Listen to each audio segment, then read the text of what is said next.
In this video, we're going to look at some of the key takeaways from the classic personal finance book, The Millionaire Next Door. The lessons in this book can really be summed up in one sentence. Wealth is more often the result of a lifestyle of hard work, perseverance, planning, and most of all, self-discipline. The book discusses what a typical American millionaire looks like and how that differs from our general stereotype of what we think a millionaire looks like. They then discuss how to calculate what your net worth should be, and based on that calculation, how some millionaires are actually still poor.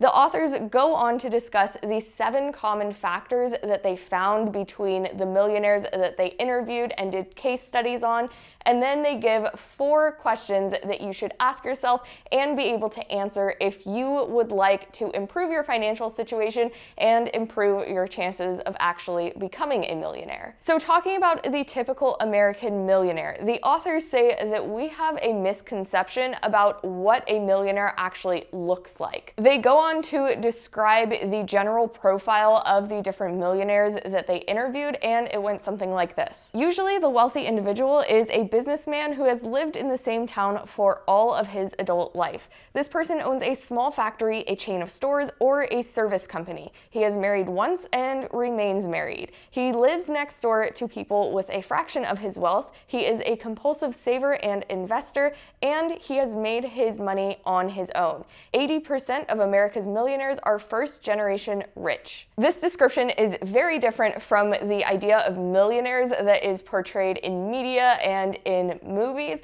So in real life, what they are saying is that millionaires most likely are not going to own some extravagant mansion. You probably aren't going to see them standing in front of their Lamborghinis or wearing super fancy clothes. The majority of millionaires in America still live well below their means, even though they probably could afford a little bit fancier lifestyle. It's those practices that got them to where they are that they continue to use to maintain their wealth. A good real-life example of this is Warren Buffett living in the same house that he's been in for decades. He doesn't have a humongous mansion.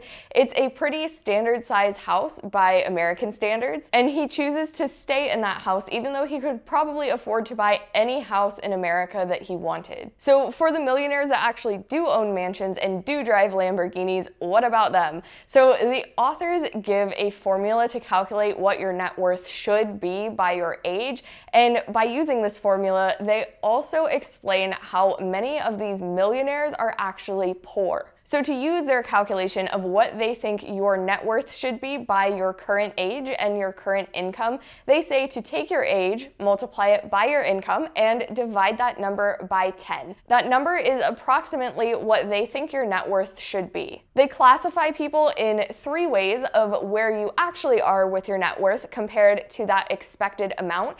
If you are way above, then they give that the abbreviation PAW. If you're right at that expected net worth, they give it the abbreviation AAW, and if you are well below that expected net worth, they give that the abbreviation UAW. So with these millionaires that go and spend all of their money on fancy houses and fancy cars, what the authors say is that many of those millionaires are actually in that UAW category, meaning that although they are millionaires, considering their age and how much they make per year, those numbers don't line up, and they should actually be worth well more than they are if they actually saved and invested their money properly. This is something that's seen with a lot of actors and athletes. They may get paid millions and millions of dollars a year, but by the end of their careers, they have spent most of it, and the remaining money that they have won't actually last them very long with their current spending habits. So for the millionaires that were in that average category or that above average category for their expected net worth,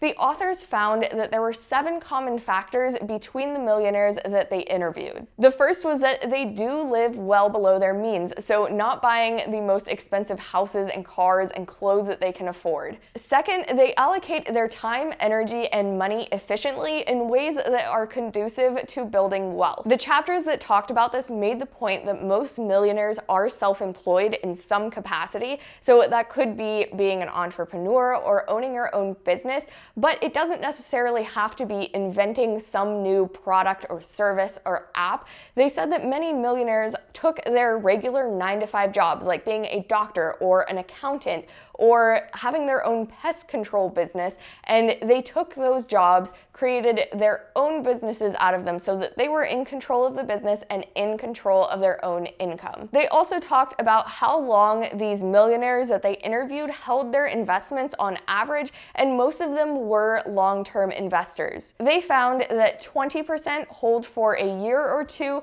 25% hold for 2 to 4 years, 13% held their investments for 4 to 6 years, and 32% held their investments for more than 6 years on average. Number 3 was that these millionaires believed that financial independence was more important than showing off a high social status. Again, this is tying back into that first point of not buying fancy houses and cars, and there's a whole chapter in here called You Aren't What You Drive, and it breaks down different car models, what these different millionaires actually do drive, and the impact of owning a car. Number 4 was that their parents did not provide economic outpatient care, which basically just means that these millionaires were not expecting to ever receive money from their parents or from other family members. They knew that they had to support themselves, and they never expected that for them or their children either. This reinforces that point that they made that most American millionaires are self-made, and they actually did not receive any inheritance from their parents or from family members. Number 5 was that their adult children are economically self-sufficient,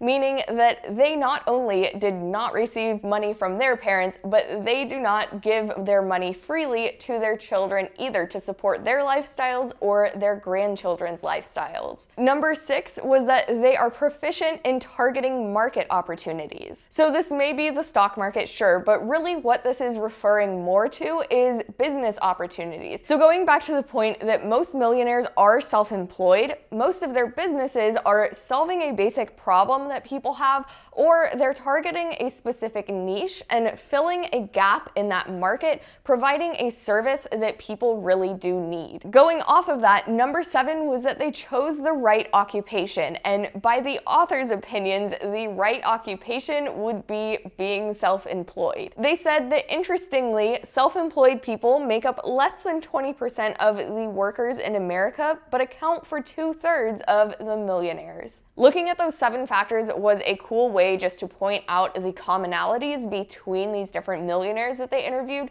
but something else that they pointed out was that these millionaires were able to answer 4 basic questions about their finances, and that you should be able to answer these too to improve your chances of actually becoming a millionaire one day. The first question was, does your household operate on an annual budget? What they said was that these millionaires became millionaires by budgeting and controlling expenses, and they maintain their affluent status the same way. They compare this to people that you see working out in the gym. The most fit ones are the ones that you don't think need to go work out, but they got that way because of the way that they were consistent with their workouts and with exercising. They say that this is exactly the same with millionaires. Although millionaires may seem like they are the ones that don't need to budget, they got there by controlling their expenses, keeping track of their budgets, and actively continue to work on their finances to maintain that level of wealth. Question 2 was, do you know how much your family spends each year on food, clothing, and shelter? These are some of the biggest expenses that we have, and I'll throw transportation in there as well because that can be a big one.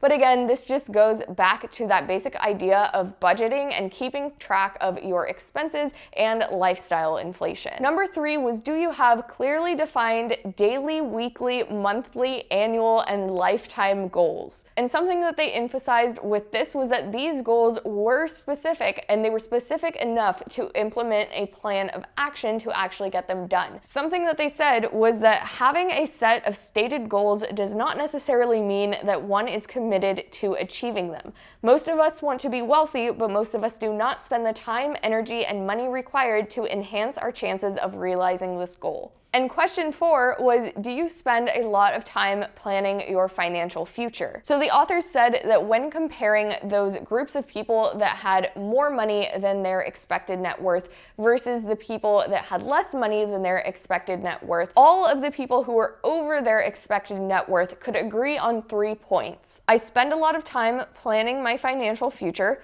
Usually I have sufficient time to handle my investments properly, and when it comes to the allocation of my time, I place the management of my own assets before my other activities. So it's not that these people had more time to work with, they just made sure that they actually made the time to sort out their finances and investments to put themselves in a better position for the future. If you guys are interested in seeing more videos talking about books in the personal finance, investing, and entrepreneurship space, I'll put up a playlist on the screen. You can click on that and I will see you guys over there.